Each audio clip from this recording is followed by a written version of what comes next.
Si accendono le luci delle candele. Qual è il messaggio simbolico che volete lanciare?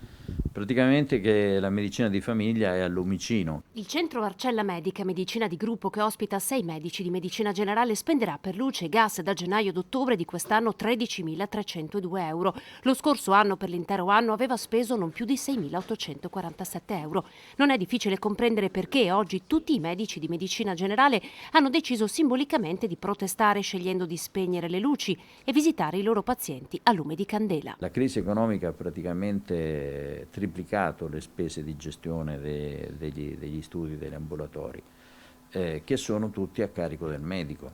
E la cosa, come dire, che ci ha un pochino stupiti e dispiaciuto è che nei provvedimenti legislativi, sia il decreto aiuti quater che l'attuale finanziaria, la medicina di famiglia è stata dimenticata. Ora questo ci preoccupa parecchio, anche perché noi siamo impegnati e speriamo anche il nuovo governo, soprattutto il nuovo ministro, in una evoluzione della medicina generale che si è visto quant'è stata importante durante la pandemia. Il dottor Crisera, uno dei 6 medici al lavoro in via Lippi, di pazienti oggi in agenda ne ha segnati 20, per domani ce ne sono già 16 prenotati. Il suo lavoro non è cambiato, anzi con la stagione invernale è aumentato.